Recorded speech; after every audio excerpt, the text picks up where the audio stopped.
Assalamualaikum warahmatullahi wabarakatuh. Waalaikumsalam warahmatullahi wabarakatuh. Alhamdulillahirabbil alamin. Nahmaduhu wa nasta'inu wa nastaghfiruh. Wa na'udzu billahi min syururi anfusina wa min sayyiati a'malina. Man yahdihillahu fala mudhillalah wa man yudhlilhu fala hadiyalah.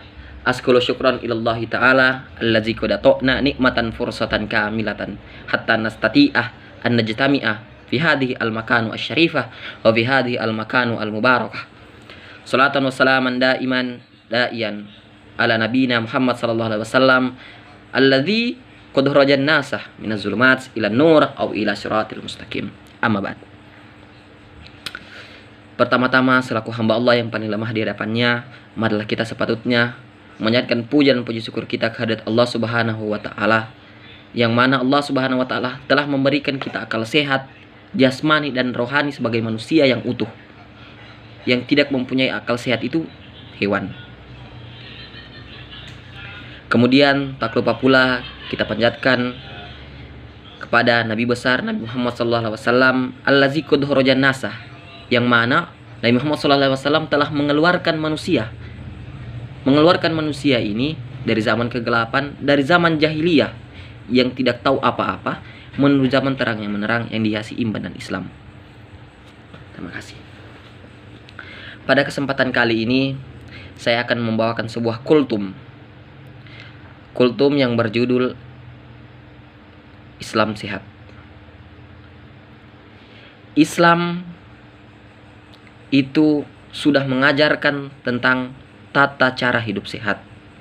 Dari pertama kita sholat, kita harus berwudu, kita harus bersuci. Berwudu, kemudian harus memakai pakaian yang rapi, kemudian kita menghadap kepada Allah Subhanahu wa taala dalam keadaan sehat. Apabila manusia tidak mempunyai akal sehat, maka tidak dianjurkan oleh Allah Subhanahu wa taala untuk sholat, untuk beribadah kepada Allah Subhanahu wa taala.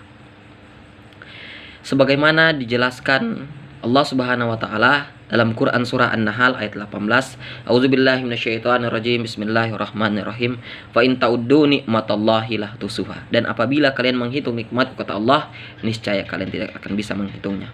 Quran surah An-Nahl ayat 18. Dari Quran surah An-Nahl tadi, ayat tadi sudah dijelaskan kita ini sebagai manusia telah diberikan nikmat sebanyak-banyaknya, lebih dari satu. Nikmat bernafas, nikmat melihat, nikmat panca indera. Semua panca indera kita bisa merasa. Jadi, akal sehat dengan iman dan Islam, kemudian hidup sehat ini harus saling berkegantungan. Dikarenakan hidup sehat itu bisa mengajarkan kita supaya kita bisa beribadah kepada Allah Subhanahu wa taala.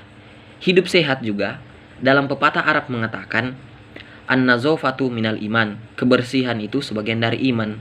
Apabila kita sudah bersih, apabila kita sudah sehat jasmani dan rohani kita, maka kita dengan itu kita sudah bisa beribadah kepada Allah.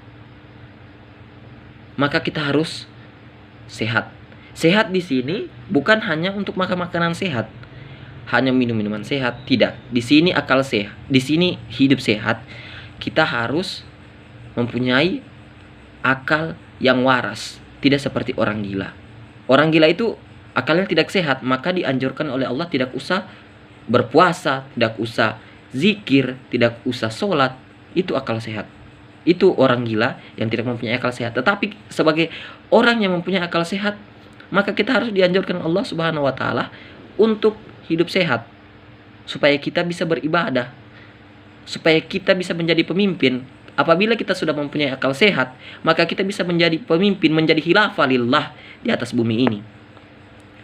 Oleh karena itu, saya anjurkan kepada teman-teman sekalian atau kepada masyarakat sekalian, marilah kita melaksanakan hidup sehat, mengkonsumsi makanan-makanan yang sehat, beribadah, bersuci. Pokoknya dalam ini, kultum saya ini, saya anjurkan kita melaksanakan hidup sehat.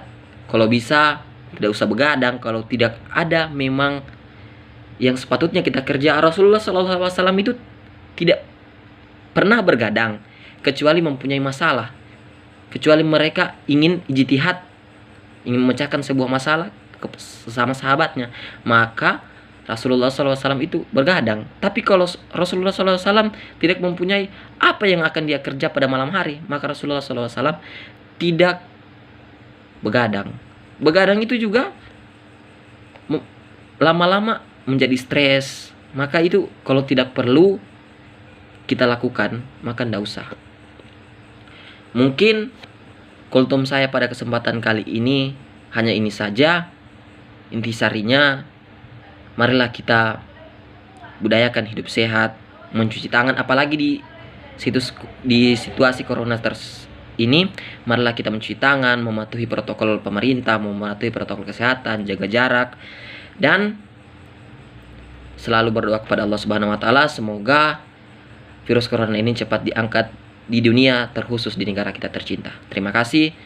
Apabila ada kesalahan kata, mohon maaf, karena yang benar datangnya dari Allah, sedangkan yang salah datangnya dari diri saya sendiri. Terima kasih. Syukron. Wabillahi taufiq wal hidayah. Wassalamualaikum warahmatullahi wabarakatuh.